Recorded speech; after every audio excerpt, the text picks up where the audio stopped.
कहानी का प्रथम भाग शुरू होता है। बड़े बड़े शहरों में इक्के गाड़ी वालों की जवान के कोड़ों से जिनकी पीठ छिल गई है और कान पक गए हैं, उनसे हमारी प्रार्थना है कि अमृतसर के बम्बू कार्ट वालों की बोली का मरहम लगाएं। ये अमृतसर बाजार का दृश्य है। अमृतसर बाजार में इतना शोर शराबा है और इतनी भीड़ भाड़ है जिसके कारण हमारी पीठ छिल गई है और कान पक गए हैं।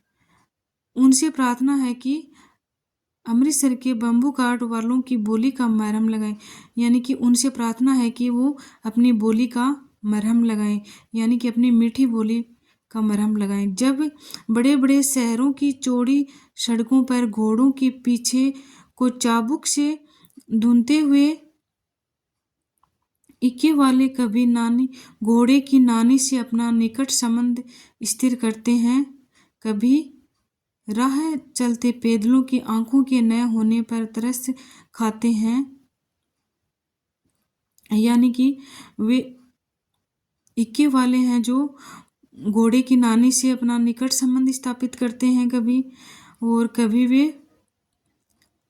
जो पैदल चलने वाले लोग हैं उनको उनकी आंखें ना होने पर वे तरस खाते हैं।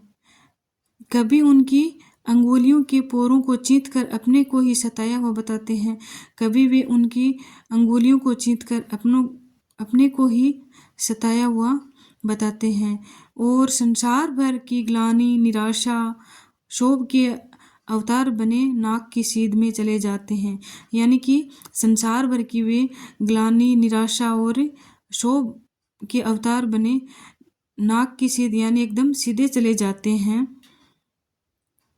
तब अमृतसर में उनकी बिरादरी वाले तंग चक्करदार गलियों में हर एक लट्ठी वाले के लिए ठहर कर सब्र का समुंदर उमड़कर बचो खालसा जी, हटो भाई जी, ठहरना भाई, आने दो लाला जी, हटो पाछा कहते हुए सफ़ेद फेंटों, खच्चरों, बतकों, गन्ने और खोमचों भारे वालों के जंगल में से राह खेते हैं, यानी कि अमृतसर के भीड़ भरे बाजार में से जब उनके जो बिरादरी वाले लोग हैं वो तंग चक्करदार गलियां यानी कि पतली गलियों में से होकर जब गुजरते हैं, तब उनको अपने बड़े प्यार से, बड़े ही मीठे शब्दों में वे बोलते हैं, बचो खालसा जी, हटो भाई जी, ठहरना भाई, आने दो लाला जी, हटो पाछा यानी कि हटो बादशाह कहते हुए सफ़ेद फेंटों, खच्चरों और बतकों, गन्ने और खोमचों को भारे वालों के जंगल में राह कहते हैं, यानी कि जंगल में से निकलते हैं। क्या मजाल है जी और साहब के बिना किसी सुने, किसी को हटना पड़े। ये बात नहीं कि उनकी जीभ चलती है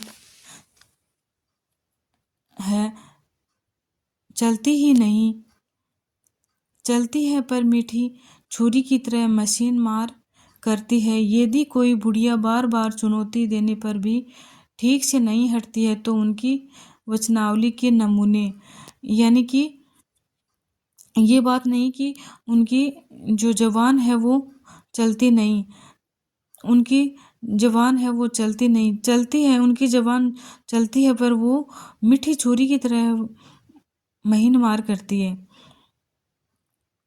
यदि बाजार से यदि कोई बुढ़िया बार बार कहने पर भी वो रास्ते से हटते नहीं है, तब उसके लिए वचनावली के शब्द हैं, हट जा तिणे जोगिए, हट जा कर्मा वालिए,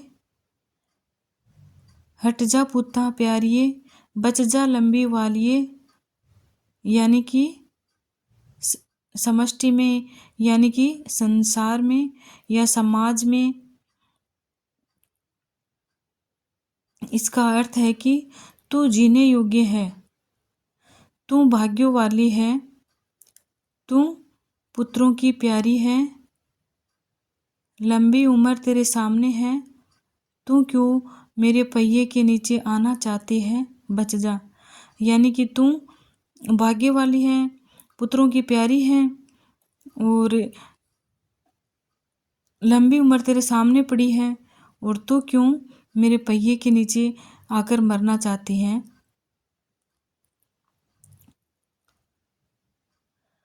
फिर कहानी दूसरा मोड़ लेती है। ऐसे बम्बू काट वालों के बीच में होकर एक लड़का और लड़की चौक की एक दुकान पर आ मिले। उसके बालों और इसके ढीले सूतने में जान पड़ता था कि दोनों सिख हैं। यानी कि बम्बू काट वाले के बीच से होकर एक लड़का और लड़की चौक की एक दुकान पर आकर मिलते हैं। उसके बालों और इसके ढीले सूतने से जान पड़ता था कि दोनों सिख हैं। लड़के के बालों और लड़की के सूतने से जान पड़ता था कि वे दोनों सिख हैं। वह अपने मामा के केश धोने के लिए दही लेने आया था और रसोई के लिए बढ़िया। यानी कि जो लड़का है वो अपने मामा के बाल धोने के लिए दही लेने आया था और जो लड़की है वो बढ़िया लेने आई थी। दुकानदार एक परदेसी से गूंथ रहा था जो शेर भर गिले पापड़ों की गट्ठी को गिने बिना हटता न था। यानी कि इतने में ही जो दुकानदार है वो किसी परदेसी के साथ गुथरा होता है और जो शेर भर गिले पापड़ों की गट्ठी को गिने बिना हटता न था। इतने में ही लड़की और लड़के के बीच में वार्तालाप होता है। लड़का पूछता है, तेरा घर कहाँ है? मगरे में। और तेरे मांझे में यहाँ कहाँ रहती है? अतर सिंह की बैठक में, वे मेरे मामा होते हैं। इसका मतलब है कि जो लड़का है वो लड़की से सवाल करता है कि तेरा घर कहाँ है? तब लड़की बोलती है कि मगरे में। मगरा पंजाब में एक जगह है। वो लड़की मगरे में रहती है और लड़का और फिर लड़की पूछती है, तेरे? लड़का कहता है, मांझे में। यहाँ कहाँ रहती है? फिर लड़का पूछता है कि तू यहाँ कहाँ रहती है? लड़का है जो मांझे में रहता है और लड़की है वो मगरे में रहती है। मांझे में यहाँ कहाँ रहती है? अतर सिंह की बैठक में, वे मेरे मामा होते हैं। वो लड़की कहती है कि अतर सिंह की बैठक में रहती हूँ, वो मेरे मामा होते हैं। इतने में दुकानदार निपटा और इनका सौदा देने लगा। सौदा लेकर दोनों साथ साथ चले। कुछ दूर जाकर लड़के ने मुस्कुराकर पूछा, तेरी कुड़माई हो गई? इतने में ही जो दुकानदार है वह निपटा और इन दोनों का सौदा देने लगा और वे दोनों सौदा लेकर दोनों एक साथ चल पड़े। कुछ दूर जाकर यानी कि कुछ दूरी पर जाकर लड़के ने उस लड़की से मुस्कुराकर पूछा कि तेरी कुड़माई हो गई? यानी कि तेरी सगाई हो गई? इस पर लड़की आंखें चढ़ाकर धत कहकर दौड़ गई और लड़का मुँह देखता रह गया। तो लड़की आंखें चढ़ाकर धत कहकर शर्माकर दौड़ गई और लड़का उसका मुँह देखता रह गया।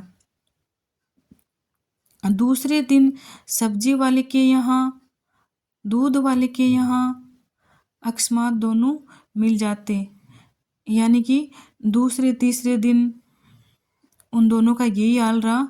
कभी सब्जी वाले के यहाँ, कभी दूध वाले के यहाँ, दोनों संयोग से मिल जाते। महीना भर यही हाल रहा। 2-3 बार लड़के ने फिर पूछा, तेरी कुड़माई हो गई? और उत्तर में वही धत मिला। एक दिन जब फिर लड़के ने वैसे ही हंसी में चिढ़ाने के लिए पूछा, तो लड़के की संभावना के विरुद्ध बोली, हाँ हो गई। फिर महीना भर उन दोनों का यही हाल रहा और 2-3 बार लड़के ने उस लड़की से सवाल किया कि क्या तुम्हारी सगाई हो गई? तो लड़की ने धत